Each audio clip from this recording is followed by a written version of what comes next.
কবিগুরু। উত্তর দক্ষিণ পূর্ব পশ্চিম চারদিক করল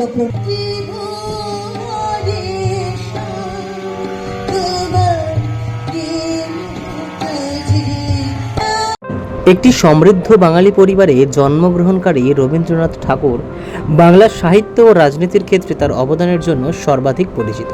তার কবিতা, ছোট গল্প, গান রবীন্দ্রসঙ্গীত হিসেবে উল্লেখ করা হয়। নাটক এবং উপন্যাস এখনও শিল্পের বিভিন্ন ক্ষেত্রে সম্মানিত ও বিশ্লেষণ করা হয়। তিনি প্রথম অ-ইউরোপীয় যিনি বিশ্ব সাহিত্যে তার অবদানের জন্য নোবেল পুরস্কার পেয়েছিলেন 1913 সালে। রবীন্দ্রনাথ ঠাকুর ভারতের জাতীয় সঙ্গীত অর্থাৎ জনগণ মন অধিনায়ক লিখেছিলেন। তিনি বাংলাদেশের জাতীয় সঙ্গীতও লিখেছেন। তার অন্যান্য উল্লেখযোগ্য কাজের মধ্যে গীতাঞ্জলি, পোস্টমাস্টার, কাবুলিওয়ালা এছাড়াও অনেক কাজ রয়েছে। এই রবীন্দ্র জয়ন্তী দিনটিতে পশ্চিমবঙ্গের বিভিন্ন স্থানে বিভিন্নভাবে পালন করা হয়। তার রবীন্দ্রনাথের গান, গল্প, উপন্যাস, সাহিত্য চর্চা নিয়ে বিভিন্ন শ্রুতিনাটক এবং সুন্দরভাবে অনুষ্ঠানটি স্কুল, কলেজ এবং বিভিন্ন ক্লাবেও পালিত হয়।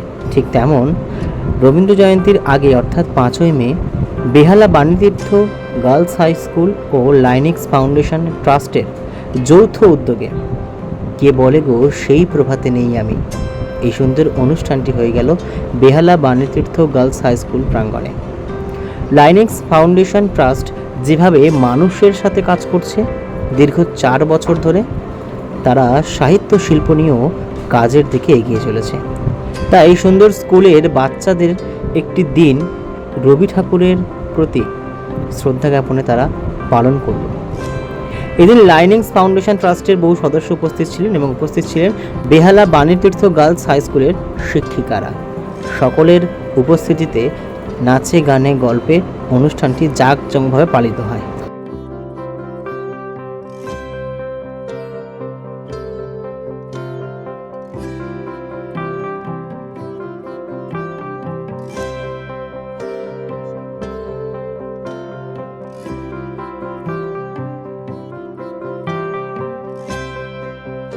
আমি প্রথমেই ধন্যবাদ জানাবো বাণীতীর্থ গার্লস হাই স্কুলকে আমাদের এই সুযোগটা করে দেওয়ার জন্য। এবং আমরা সত্যি কথাই সাংস্কৃতিকভাবে মানুষকে তুলে ধরার চেষ্টা করি। তো সেক্ষেত্রে বাণীতীর্থ গার্লস হাই স্কুল আমাদের পাশে এসে দাঁড়িয়েছেন এবং আমাদেরকে সুযোগ করে দিয়েছে এই সাংস্কৃতিক অনুষ্ঠানটাতে যোগাযোগ করার জন্যে। এবং সবথেকে বড় কথা, এই অনুষ্ঠানটির মাধ্যমে এতগুলো মানুষের কাছে যে আমরা পৌঁছাতে পারছি একটু অন্যভাবে, সেটা একটা অনেক বড় কথা। আমাদের অনেক রকম পরিকল্পনা আছে একটু অন্য চিন্তা ভাবনা নিয়ে লাইনেক্স ফাউন্ডেশন এবং বাণীতীর্থ গার্লস হাই স্কুল আগামী দিনেও এরকমই কাজ করে যাবে।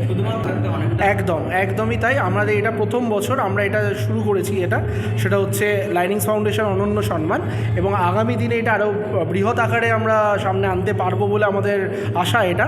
এবং আমরা চেষ্টা করব আবার একটু অন্য স্বাদে, অন্য আঙ্গিকে এই অনুষ্ঠানটাকে নিয়ে আসার জন্য। ধন্যবাদ। আমার নাম নির্মাল্য গাঙ্গুলি, আমি লাইনেক্স ফাউন্ডেশনের প্রেসিডেন্ট। আমার নাম শর্মিষ্ঠা চক্রবর্তী, আমি বেহালা বাণীতীর্থ গার্লস হাই স্কুলের ভারপ্রাপ্ত প্রধানা শিক্ষিকা। এবার রবীন্দ্র জয়ন্তী তো মানে আমাদের স্কুলের, আমাদের বিদ্যালয়ের একটা মানে অঙ্গ। প্রতি বছরই আমরা রবি ঠাকুরকে স্মরণ করি গল্পের মাধ্যমে, গানে, কবিতায়, নৃত্যের মাধ্যমে। কিন্তু এবারের রবীন্দ্র জয়ন্তীটা বিশেষ হয়ে উঠেছে এবং তার জন্য আমি ধন্যবাদ দেব লাইনিং ফাউন্ডেশনকে। কারণ লাইনিং ফাউন্ডেশন আমাদের পাশে এসে না দাঁড়ালে আমরা এত বড় করে, মানে এত অন্যরকমভাবে ভাবতে পারতাম না। অনেক কিছু বাধা এসেছে সামনে, যেমন তার মধ্যে একটা হচ্ছে ভ্যাকেশন।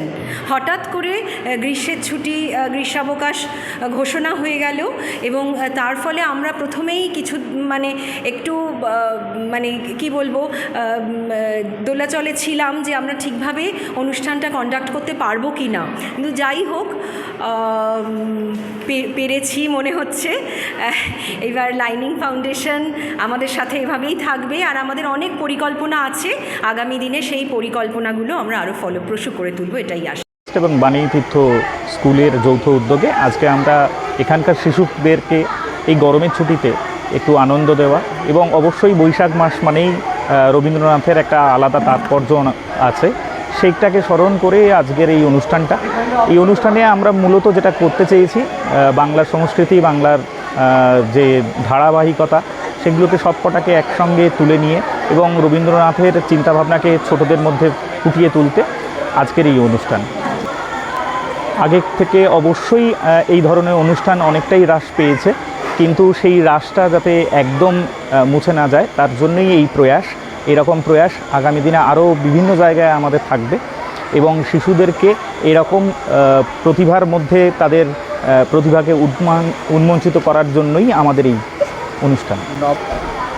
রবীন্দ্রনাথের বিভিন্ন যে চিন্তাভাবনা, যেটা আমাদের আজকের প্রজন্মের কাছে যে একদম মুছে যেতে বসেছে, সেটাকে জাগ্রত করাটাই আমাদের একটা লক্ষ্য এবং সেই লক্ষ্যে এই ধরনের অনুষ্ঠান আমরা বিভিন্ন স্কুলের সঙ্গে যৌথ উদ্যোগে করবার চেষ্টা করছি।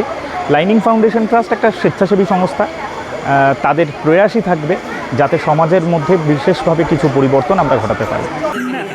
হ্যাঁ, মানে আসলে এটাই তো মানব সম্পদ এবং আমি তো মানে মনে করি এটাও এক ধরনের সেই কৃষক যেমন ফসল ফলান মাঠে, আমরাও তো সেই মানে শিশু যারা মানব সম্পদ তাদের মনগুলোকে নিয়ে আমরা আসলে একটা বিস্তীর্ণ চাষ করি, যেখান থেকে উৎকৃষ্ট মানের ফুল ফল তারা প্রস্ফুটিত হয়ে ওঠে। এবং মানে এখানে তো এই যে আজকে যেমন গাছের অভাবে বিশ্ব উষ্ণায়ন, সেরকম এই যে গাছ পোতার জন্য যে সদিচ্ছার মানুষটা, সেই মানুষটাকেই তৈরি করি আমরা। এবং আর এইখানে তো থেমে গেলে চলবে না, এই চলার পথে থেমে যাওয়ার কোনো জায়গা নেই। আর সেই একটা স্বপ্নের, একটা সুন্দর পৃথিবীর, একটা সুন্দর ভবিষ্যতের স্বপ্নের পিছনে দৌড়ানোর অভ্যাসটা, মানুষ স্বপ্ন দেখবে শিশুরা এবং সেই স্বপ্নের পিছনে ছুটবে, স্বপ্নটাকে ছোঁবে, এই জায়গাটা তৈরি করাটাই আমার মনে হয় যে আমাদের আসল কাজ। মানে আমি অত্যন্ত সাধুবাদ জানাবো যে এখানে দেখলাম যে তরুণ তুর্কিরাই এই লাইনিংস ফাউন্ডেশনের হাতটা ধরেছে এবং যেভাবে যে উদ্যমে ওরা মানুষের পাশে দাঁড়ানোর কথা বলছে, এটা মানে আমি আপ্লুত এবং এই মানুষদেরই প্রয়োজন সমাজের আজকে। এবং সেটা আমি এখানে এসে আমার সেই মানে মনের সেই পরিপূর্ণতাটা এলো যে না, এখনও প্রাণ আছে, এখনও আমরা মানে বেঁচে থাকার সেই আশ্বাসটা দেখতে পাচ্ছি। রাস্তায় হাঁটতে গিয়ে হঠাৎ হয়নি, কিন্তু আমি যেহেতু নিজে ভুক্তভোগী, হাসপাতালে, সরকারি হাসপাতালে দেখেছিলাম যে হাসপাতালে রোগীর আত্মীয়দের দুর্দশা, সেইখান থেকে রিয়েলাইজেশন হয়েছিল। এবং অনেকেই দেখে, এরকম তো নয় সবাই সরকারি হাসপাতাল, আমার হয়েছিল, আমি সেটাকে নিয়ে কাজ করেছি আর দীর্ঘ 7 বছর ধরে দৌড়াচ্ছি মানুষের জন্য। এটা সম্পূর্ণটাই আমার নিজের ইচ্ছা, মানে আমার মনে হয়েছে। এবার এই ইচ্ছেটা সবার মনের মধ্যে আছে, কিন্তু কেউ সেটাকে নিয়ে এগোয়, কেউ সেটাকে নিয়ে এগোয় না। এটা অন্যায় নয়, সবাইকেই করতে হবে, সবাইকেই 5 লক্ষ মানুষের খাওয়াতে হবে তা নয়। আমি করছি, অন্য কেউ করছে না, এটাই হচ্ছে।